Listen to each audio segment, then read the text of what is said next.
PAD naik juga tidak boleh kemudian menjadikan beban kehidupan masyarakat sulit, tidak boleh. Artinya juga harus ada regulasi atau kebijakan pemerintah yang memberikan juga semakin banyak keberpihakan kepada masyarakat. Ya ini jadi teguran lah buat kita di DPRD juga. Iya. Kalau misalkan masih banyak jalan rusak, banyak jalan bolong, sementara memang dengan kemampuan PAD kita yang angkanya tadi disebutin memang cukup besar gitu ya. Kalaupun pemerintah membuat kebijakan, maka kebijakan itu harus diawali dengan mendengarkan dulu curhatan mereka. Nah kalau PAD-nya tinggi kan pemerintah juga bisa leluasa mengaturnya gitu. Kalau PAD-nya rendah, ya susah juga, pemerintah terbatas melakukan penganggaran untuk pembangunan gitu. Ataupun kalau misalkan menggunakan SDM, maka SDM itu harus dibekali dengan pemahaman dan ilmu yang cukup, sehingga dalam perjalanannya mereka juga bisa menjadi bagian yang terlibat langsung dalam pemantauan dari potensi PAD itu berapa banyak dan berapa yang bisa direalisasi sampai dengan saat ini. Gitu.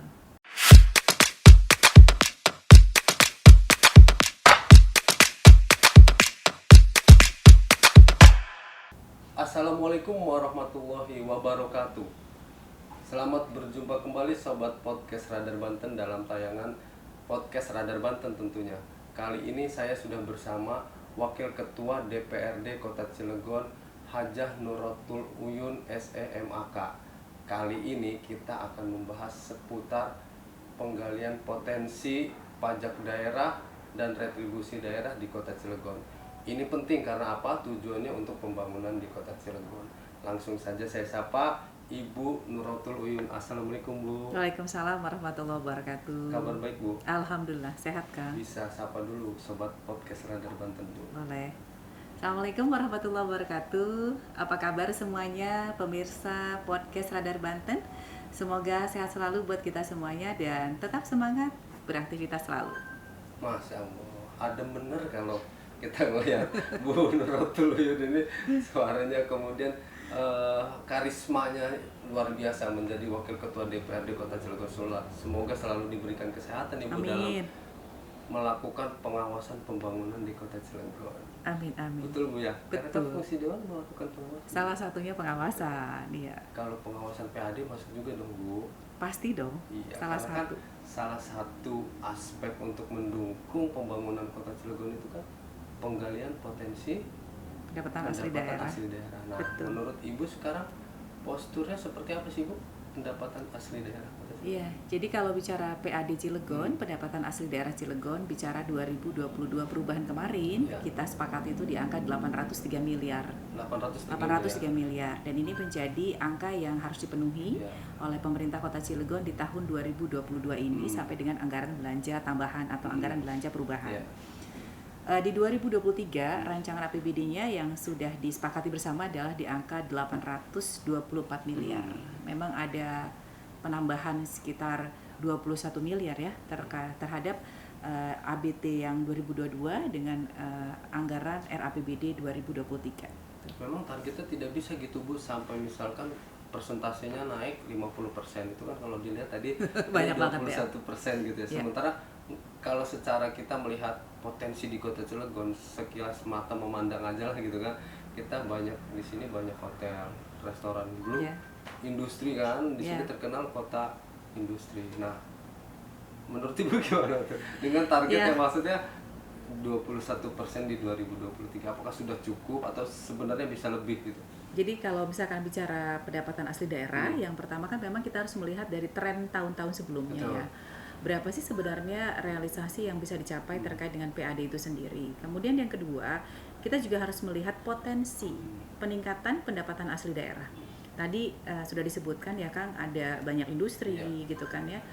Pasti hadirnya industri di Cilegon yang cukup banyak, itu harapan seluruh masyarakat, sebagian besar masyarakat dan pemerintahan pastinya pengen PAD-nya juga meningkat. Nah ini yang perlu dukungan, dorongan dari semua pihak, dan DPRD juga harus menjadi bagian yang sangat aktif untuk bisa mendorong agar PAD itu bisa naik secara signifikan dari tahun ke tahun. Nah yang perlu kita dorong memang bagaimana industri itu hadir di Kota Cilegon sebesar-besarnya itu bisa berkontribusi terhadap pendapatan asli daerah Kota Cilegon. Bu, yang tergolong dalam pajak daerah itu apa sih Bu? Ada pajak hotel, Ya. pajak restoran, pajak reklame, ada pajak penerangan jalan, ada BPHTB, PBB. Itu merupakan model-model atau bagian-bagian atau jenis-jenis pajak yang bisa untuk dipungut Kalau sebagai digali bagian dari dari sektor industri itu berarti masuknya ke eh, PBB. bagi hasil nantinya ya. Oh, Ada bagi PBB hasil, ya. juga, ada BPHTB juga. Kalau industri mau melakukan ekspansi, tentu saja perlu ada pajak BPHTB Ya. yang akan menjadi potensi PAD di Cilegon. Nah, kita pernah tuh ketika ada beberapa industri yang ekspansi, itu kontribusi atau penyumbang terhadap BPHTB-nya cukup besar. Betul. Berarti secara perizinan kan mungkin bukan di pemerintah Kota Cilegon ya, tapi Betul. di pemerintah provinsi. Tapi Betul. dalam tahun anggaran berjalan itu biasanya APBD provinsi mengalokasikan dana bagi hasil daerah. Iya. Dana bagi hasil dari pemerintah provinsi dan pemerintah pusat itu juga menjadi bagian yang bisa diperhitungkan sebagai salah satu komponen pendapatan asli daerah Kota Cilegon gitu. Bu, kalau kita melihat sektor restoran dan hotel di Kota Cilegon, ini kan cukup pesat Bu ya. Ya. Beberapa hotel grup misalkan seperti kita tidak perlu sebut nama gitu, sudah ada di sepanjang jalan Kota Cilegon gitu kan. Mereka kayaknya cukup bersaing juga. Apakah itu termasuk salah satu yang terbesar Bu menyumbang pajak daerah? Pajak daerah di Cilegon itu sebenarnya tertingginya dari pajak penerangan jalan. Oh, pajak penerangan jalan. Iya, 241 miliar. Tapi kok masih gelap Bu ya kan? Waduh. Di sejumlah ruas jalan Iya. Gitu kan. Jadi masukan juga nih buat kita di DPRD. Sebenarnya memang pertama kali adanya di PJU, PPJ. PPJ, pajak penerangan jalan 241 miliar. BPHTB di 200-an miliar. Jadi kalau misalkan tadi pajaknya cukup besar, harusnya Cilegon terang benderang. Itu PJU itu maksudnya Bu? Yang di industri, industri. juga nanti sebagian besar penggunaan penerangan jalannya itu juga kena pajak, dan itu ada yang disetorkan sebagai bagian dari pendapatan asli daerah Kota Cilegon. 214 miliar. 241 miliar. 41 miliar. PPJ. Yang kedua setelah PPJ? BPHTB ada 230 miliar. Terus ada lagi PBB yang kemarin tanah ya. dan bangunan itu mereka yang misalkan hak guna bangunan yang seperti itu Bu ya, misalkan kawasan-kawasan. Iya, itu BPHTB. Perkantoran gitu ya. Iya. Kalau PBB-nya di angka 100-an miliar, 130 kalau nggak salah, 130-an miliar terkait dengan PBB. Memang yang paling banyak itu dari dulu sejak periode pertama saya di DPRD itu PPJ. Tapi itu menjadi mutlak semua untuk pemerintah daerah atau ada Itu yang masuk? memang yang diterima oleh Pemkot Cilegon 241 miliar PPJ itu. Karena industri cukup banyak ya di Cilegon ya. Sehingga juga fasilitas untuk pajak penerangan jalan juga. Prioritas pembangunannya Bu digunakan untuk apa dari pendapatan sebesar itu? PAD itu adalah anggaran yang sebesar-besarnya dipakai buat membangun Cilegon. Jadi Pemkot mau bikin perencanaan, mau buat pembangunan untuk Kota Cilegon itu sebesar-besarnya menggunakan dana PAD tersebut. Misalkan untuk belanja modal, pembuatan jalan, perbaikan jalan, kemudian sarana prasarana, baik infrastruktur yang nggak kalah penting, misalkan anggaran pendidikan yang harus minimal 20%, kesehatan, itu juga menjadi bagian yang sebesar-besarnya di luar apa yang menjadi bantuan dari pusat, itu juga digunakan dari pendapatan asli daerah. Berarti ataupun kegiatan-kegiatan lain. Nggak ada lagi jalan rusak dong Bu ya? Warga Kota Cilegon kan kadang ada jadi ini cerdas banget nih. Hostnya cerdas banget, selalu dapat apa yang maksudnya kan kita kadang miris Bu ya, ketika Ibu tadi sebut misalkan 241 miliar itu hanya dari satu sektor misalkan pajak penerangan jalan. Tapi ketika misalkan kita masih menemukan di medsos orang jalan di Panggung Rawi misalkan gitu kan rusak, itu Banglaban cukup miris, padahal besar banget PAD Kota Cilegon. Yeah. Artinya ini bukan sebuah ini, tapi kan realitasnya seperti itu Bu. Yeah. Nah, bagaimana misalkan apakah skala prioritasnya sebenarnya infrastruktur pertama gitu kan, ini akan harus berdasarkan usulan Bu, betul ya, dari tiap OPD ketika misalkan akan merancang program rencana kerja pemerintah misalkan gitu. Ya, kan pastinya pemerintah yang pertama prioritasnya adalah pendidikan, kemudian kesehatan, kemudian diikuti dengan kebutuhan-kebutuhan yang lain. Infrastruktur juga pasti menjadi kebutuhan yang harus dijadikan prioritas, karena bagaimanapun juga kan akses masyarakat, kegiatan ekonomi, laju pertumbuhan ekonomi juga bisa terdongkrak kalau infrastrukturnya juga kan baik. Ya ini jadi teguran lah buat kita di DPRD juga, kalau misalkan masih banyak jalan rusak, banyak jalan bolong, sementara memang dengan kemampuan PAD kita yang angkanya tadi disebutin memang cukup besar gitu ya.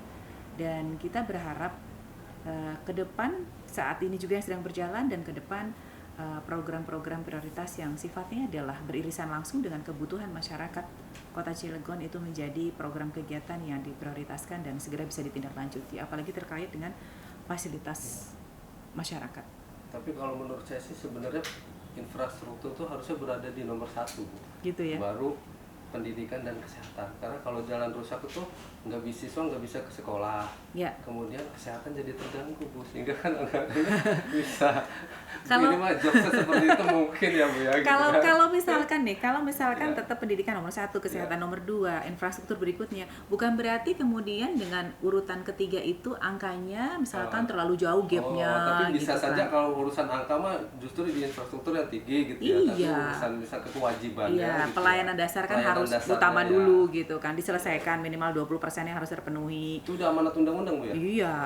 Terus yang kesehatannya 10%, baru nanti kemudian bicara, oke, infrastruktur ternyata kok nominalnya jauh, kalau melewati pendidikan biasanya sih tidak, karena minimal kan 20% pendidikan. Tapi juga saya sangat sepakat bahwa infrastruktur itu juga akan membuat aktivitas masyarakat lebih mudah, membantu sektor pendidikan, mensupport sektor kesehatan. Sangat sepakat. Ini jawaban yang luar biasa nih dari Bu Yun, mematahkan, maksudnya saya punya anggapan gitu, Bu. Iya. Bu, kalau berbicara pajak ya, kan banyak juga masyarakat menyoroti kawasan parkir nih. Di Kota Cilegon. Mall banyak, ada berapa lah gitu. Kemudian hotel itu kan termasuk parkir khusus ya, Bu ya? Parkir khusus yang memang pajak parkir. Nah, selama ini pengelolaannya, pendapatannya sudah maksimalkah? Atau lebih banyak ke pihak ketiganya nih kayaknya gitu, justru nggak ada buat pemerintah kotanya kan ini saran dan kritikan gitu, Bu ya, bagaimana seharusnya ke depan menata soal pajak parkir ini. Jadi memang ini juga potensi-potensi yang harus terus kita tingkatkan ya, Kang ya. Bicara pajak hotel, pasti kita juga bicara terkait dengan pajak parkir gitu kan. Kemudian kalau misalkan parkir-parkir yang ada di hotel atau restoran atau misalkan katakanlah di tempat yang lain, sebenarnya kalau misalkan satu hal yang harus kita dorong adalah digitalisasi. Semua harus menggunakan teknologi informasi, bagaimana kemudian potensi-potensi PAD itu juga bisa kita skenariokan, kita buat rencananya, bisa tidak menggunakan uang tunai, bisa menggunakan e-money, bisa menggunakan, dan pihak ketiga yang mengelola itu betul-betul bisa menjadi bagian yang profesional, dan memang mereka juga menjalankan fungsinya sesuai dengan apa yang menjadi kewenangan mereka gitu. Kemudian yang tidak kalah pentingnya, sebenarnya beberapa waktu yang lalu kita udah pasang tapping box ya. Tapi kan kemudian kita juga harus terus mendorong penambahan jumlah tapping box. Yang tapping box ini juga harus terkoneksi dengan server yang utama ya. Jangan sampai kemudian ini juga menjadi alat yang nggak bisa diatur seenaknya, pengguna nggak boleh. Dia harus dalam pantauan dari BPKPAD. Jadi gimana Dinas Pendapatan juga bisa memantau bagaimana penggunaan alat tersebut dari setiap wajib pajak yang sudah terkoneksi dengan tapping box gitu. Oh, memang itu sistemnya terkoneksi, Bu, yang langsung bisa dipantau Iya, ya? dipantau. Dan itu yang seharusnya memang kemudian kita dorong terus. Yang biasa ada di mall itu, Bu ya, di restoran, tempat makan ya? Betul. Kadang-kadang kita kalau suka ke kasir itu ya, boleh lihat itunya tapping boxnya, mereka nunjukkan biasanya ini, Bu, gitu kan. Nah, ini yang harus kita dorong terus nih supaya semua wajib pajak menggunakan itu. Kalau semua sudah menggunakan tapping box terkoneksi, maka Dinas Pendapatan atau Badan Pendapatan itu bisa memantau berapa sebenarnya pendapatan dari pajak itu bisa diperoleh oleh pemerintah dengan waktu yang selalu bisa diupdate detik demi detiknya. Bu, kadang alasan pemerintah daerah misal mereka kurang pemantauan, terkendala SDM yang tidak mumpuni, itu kan hal klasik yang menurut saya. Nah, apakah digitalisasi itu salah satu solusinya? Ya, karena bagaimanapun juga kan kita ingin memaksimalkan perkembangan teknologi informasi ini buat peningkatan di segala sektor. Baik itu sektor pendapatan asli daerah bagi Kota Cilegon. Kalau misalkan terkait dengan resources atau SDM yang katakanlah masih belum memenuhi, maka tugas pemerintah daerah untuk bisa menyiapkan sarana prasarana agar penggunaan SDM juga bisa digantikan oleh teknologi, ataupun kalau misalkan menggunakan SDM, maka SDM itu harus dibekali dengan pemahaman dan ilmu yang cukup, sehingga dalam perjalanannya mereka juga bisa menjadi bagian yang terlibat langsung dalam pemantauan dari potensi PAD itu berapa banyak dan berapa yang bisa direalisasi sampai dengan saat ini. Gitu. Saya sih membayangkan gini Bu, kalau kita ke ruangan kepala Bapenda provinsi ya, provinsi, kita bisa melihat secara real time bagaimana pergerakan di tiap samsat, pendapatan real time dari per menit, per detik sampai per jam itu dalam satu hari bisa menghasilkan sekian miliar. Nah, bagaimana misalkan pemerintah Kota Cilegon membuat sistem seperti itu, misalkan dari satu resto nih, misal wajib pajaknya ada 100, itu kan terlihat pergerakannya, betul kan Bu ya? Jadi kan angka itu tidak bisa bohong gitu kan, target-target itu bisa lebih tercapai. Sebenarnya bisa ya Bu melakukan itu Bu? Bisa, dan di Pak Ketua DPRD juga sudah disiapkan sarana itu, jadi kita bisa memantau ya. Jadi terus, di setiap ruangan wakil ketua DPRD ada displaynya ya, ada displaynya gitu Bu. Betul Kang, dan itu harus konsisten terus menerus ya. Dan nggak kalah penting memang kalau bicara terkait dengan wajib pajak ya, mau nggak mau fungsi pengawasan dari Pemkot juga harus turun. Dan DPRD juga menjadi bagian yang memang sebagai unsur penyelenggara pemerintahan daerah itu ya fungsi pengawasannya juga jalan. Bu, perlu nggak sih adanya sanksi misalkan wajib pajak yang agak mengakali ya pelaporan pajaknya untuk pemerintah daerah? Kan bukan tidak mungkin kan, misalkan dari sekian banyak wajib pajak gitu. Iya. Harus ada ya, harus ada, karena kan ini bagian dari komitmen pemerintah untuk bisa memaksimalkan potensi pendapatan yang akan dikembalikan kepada masyarakat dalam bentuk program kegiatan untuk pembangunan di Kota Cilegon. Kalau sekiranya potensi-potensi pendapatan tersebut tidak bisa dihimpun, tidak bisa direalisasi, maka ini akan berdampak terhadap program atau kegiatan pembangunan yang akan semakin bisa bertambah secara volume, secara jumlah, secara frekuensi juga gitu, untuk bisa membuat program ini bisa semakin banyak dan masif diberikan untuk masyarakat. Nah, kalau PAD-nya tinggi kan pemerintah juga bisa leluasa mengaturnya gitu. Kalau PAD-nya rendah ya susah juga, pemerintah terbatas melakukan penganggaran untuk pembangunan gitu. Bu, kalau dengan itu kan tadi kita berbicara pajak ya. Bedanya dengan retribusi apa Bu? Retribusi itu ada fasilitas ataupun sarana prasarana yang disediakan oleh pemerintah ya. Misalkan katakanlah pemerintah misalkan ada retribusi pasar, maka pemerintah menyediakan lahan buat para pedagangnya, disediakan fasilitasnya. Lapak sewa lahan sewa lapak di pasar itu retribusinya ada retribusinya gitu. Misalkan terkait dengan retribusi kebersihan, berarti kan pemerintah kota memberikan fasilitas kebersihan terhadap lokasi tersebut sehingga penggunanya ketika akan menggunakan lokasinya sudah dalam keadaan bersih dan mereka dibebankan retribusi sebagai biaya pengganti. Retribusi pedagang kaki lima kali Bu ya? Ya kan itu mereka suka ada kebersihan itu masuk retribusi berarti. Itu juga retribusi yang diambil dari pedagang kaki lima juga harus didasari oleh fasilitas yang diberikan oleh pemerintah. Dasarnya harus begitu. Jadi nggak asal pakai trotoar Bu ya? Iya, harus ada fasilitas yang dikasih pemerintah. Kalau misalkan memang pemerintah memberikan pelayanan, mana bentuk fasilitas dari pemerintahnya kepada para pedagang ini sehingga mereka dikenakan retribusi itu. Perlu nggak sih satu tempat khusus bagi ini? Kita agak sedikit ngomongin PKL karena kaitannya sama retribusi. Paling tidak kalau ditempatkan di satu lokal gitu ya, misalkan para pedagang ini kan selain tertib ya, mereka kan retribusinya juga nanti enak tuh nariknya Bu, tidak petugas harus susah-susah gitu kan sepanjang jalan. Perlu nggak sih Bu satu kawasan misalkan gedung yang misalkan ada setinggi itu di kawasan protokol misalkan jadi kawasan PKL atau UMKM di situ?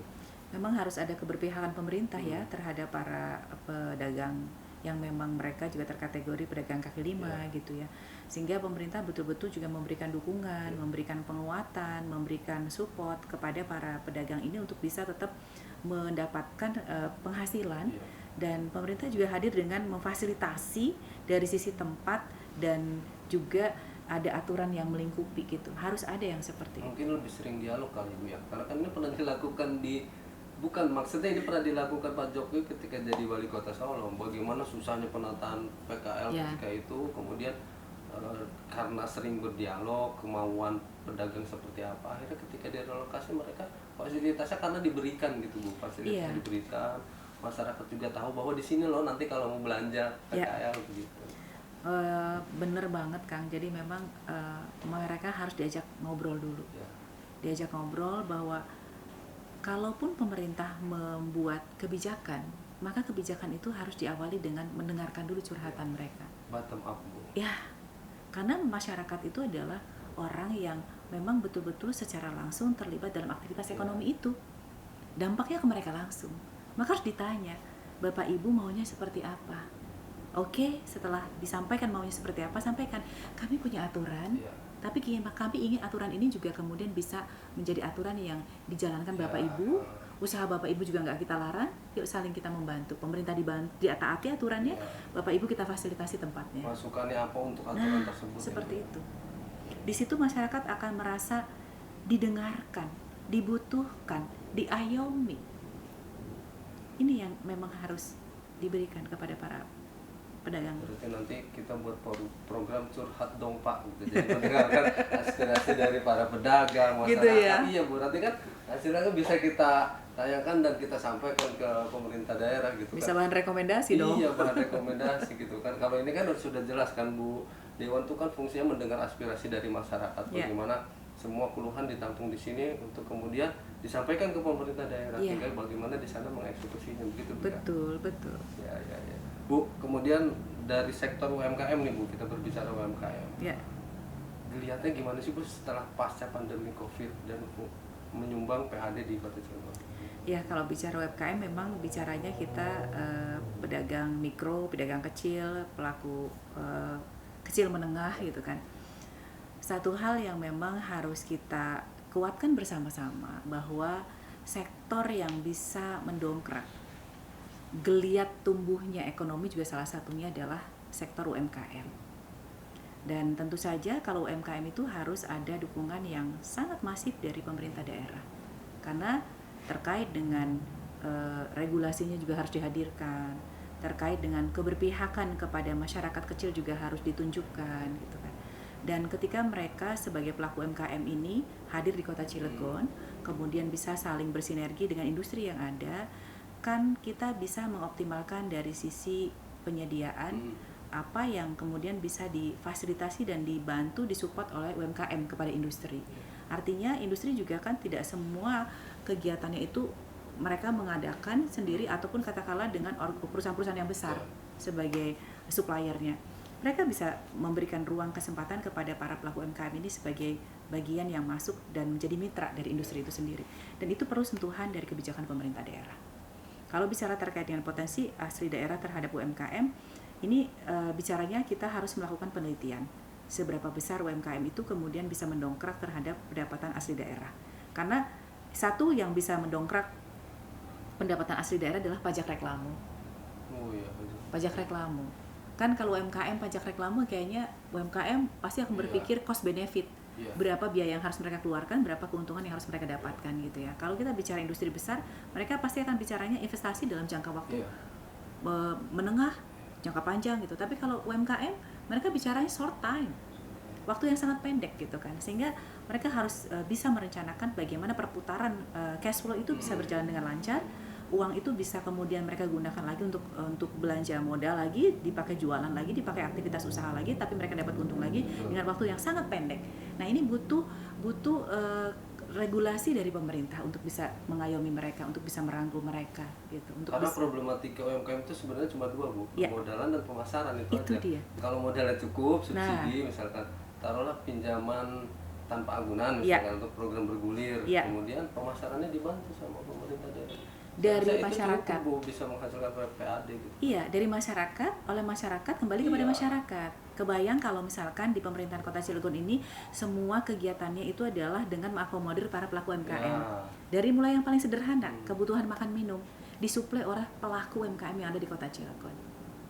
Industri juga sama di begitu. Cilegon sudah ada belum Bu permen mengatur terkait bila pengadaan barang jasa, misalkan produk makan minum dari pengusaha lokal setempat. Jadi yang harus kita dorong. Ya kan di pemerintah provinsi sudah melakukan hal itu dan cukup membantu gitu Bu. Artinya kan mereka ya bersaing saja kualitasnya gitu kan. Misalkan dari satu sisi itu. Kalau secara regulasinya yang perlu kita dorong gitu kan. Kalau secara aktualisasinya sudah ada keberpihakan, cuma kan kalau bicara pemerintah daerah harus dibingkai dengan regulasi. Kalau regulasinya sudah dibuatkan, maka tentu saja kekuatan dukungan pemerintah ini untuk masyarakat juga semakin maksimal gitu ya. Dan tidak hanya dari sektor makan minum, dari sektor-sektor yang lain juga yang semuanya bisa memberdayakan pelaku UMKM yang ada di Kota Cilegon juga saya yakin itu bisa mendongkrak yang cukup signifikan dan industrinya dimaksimalkan juga. Nah, kalau itu berjalan, maka potensi-potensi peningkatan PAD juga bisa meningkat setahap demi setahap. Dan itu perlu dukungan dari semua pihak. Iya, kalau ngomongin industri sih menurut saya satu industri punya kampung binaan UMKM saja sebenarnya sudah selesai Bu. Cakep. Cilegon ada 8 kecamatan ya Bu? 8 kecamatan. 8 kecamatan. Satu industri pegang satu kecamatan. Yang nggak usah satu industri, keroyokan misalkan. 2-3 industri punya kampung binaan UMKM di satu kecamatan. 8 kecamatan dibina, modalnya dikasih, pemasarannya dibantu gitu kan. Itu saya sudah hal yang cukup luar biasa itu Bu. Ada dorongan ke situ nggak Bu dari DPRD? Kita salah satunya kemarin ketika juga bikin raperda terkait dengan pasar tradisional dan pasar swalayan itu sedang dibahas.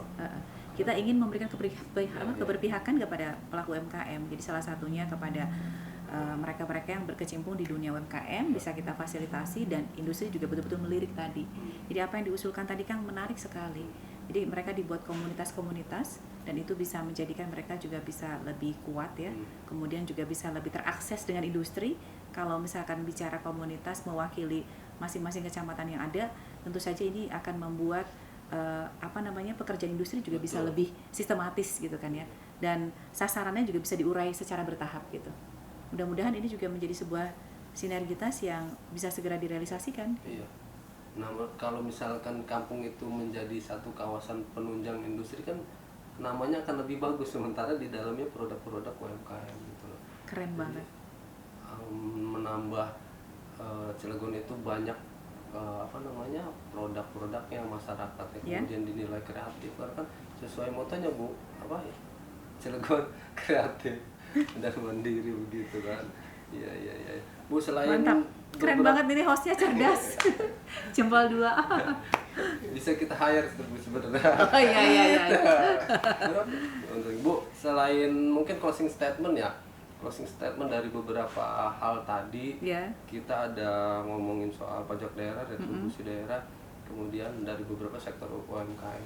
Nah, di 2023 nih Bu, harapannya yang dikabarkan akan datang masa resesi ekonomi. Nah, kita kan berharap Cilegon tidak terjadilah hal itu. Mungkin secara nasional lah menghadapi resesi ekonomi. Tapi di Cilegon sendiri sebagai Ibu Wakil Ketua DPRD Banten, apa yang bisa Ibu perjuangkan untuk lebih mempertahankan PAD atau syukur-syukur nih meningkat tuh dari target 2022 ke 2023? Yang pertama jelas kalau dari sisi peningkatan PAD kita selalu mendorong, meminta, bahkan mentargetkan apa yang sudah dibuat perencanaannya oleh pemerintah Kota Cilegon untuk bisa mencapai angka yang sudah ditetapkan, bahkan targetnya dinaikkan kembali.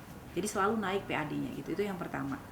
Yang kedua, PAD naik juga tidak boleh kemudian menjadikan beban kehidupan masyarakat sulit, tidak boleh. Artinya juga harus ada regulasi atau kebijakan pemerintah yang memberikan juga semakin banyak keberpihakan kepada masyarakat. Alokasi anggaran yang mencerminkan kepada gimana caranya mereka pelaku UMKM juga bisa diberikan akses yang mudah terkait dengan perizinan, diberikan akses yang mudah untuk bisa mendapatkan fasilitas kelengkapan dari UMKM yang bisa berkompetisi dengan yang lain. Kemudian yang ketiga adalah yang tidak kalah penting, pasti kita ingin bahwa anggaran yang sudah dimunculkan ini karena menjadi sebuah kesepakatan yang dibuat antara pemerintah daerah Kota Cilegon dengan DPRD Kota Cilegon, maka sebesar-besarnya angka-angka yang sudah disepakati terutama dalam konteks pendapatan asli daerah itu kemudian bisa berbanding lurus terhadap peningkatan kualitas kehidupan masyarakat.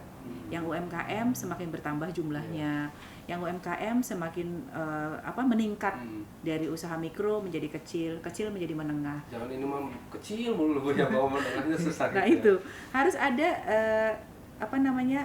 klasterisasi yang kemudian juga secara volume bertambah, secara kualitas meningkat, dan secara kemampuan daya beli masyarakat juga meningkat. Karena salah satu ukuran sebuah daerah itu bisa dikatakan daerah yang mempunyai kehidupan yang baik ketika mereka punya pendidikan yang baik, masyarakatnya cerdas, badannya sehat, dan kantongnya berpenghasilan. Kantongnya berpenghasilan, betul.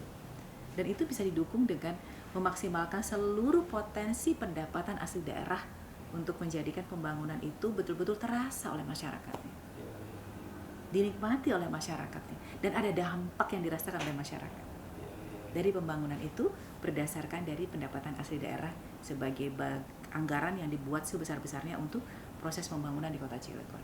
Jadi hidup juga jadi lebih bermanfaat begitu Bu ya? Betul, lebih bermanfaat dan lebih bermakna. Dan lebih bermakna, luar biasa sekali. Ibu, closing statement dari Bu Nurotuluyun ini cukup memotivasi kita semua, terutama bagi para pelaku UMKM. Jangan sampai misalkan walaupun belum ada keberpihakan pemerintah daerah mungkin, tapi sudah ada kan? Sudah ada tapi mungkin kurang Bu ya perhatiannya. Kurang perhatiannya, tapi jangan berkecil hati, mungkin dari yang tadinya kecil akan menengah kemudian menjadi pengusaha yang lebih besar.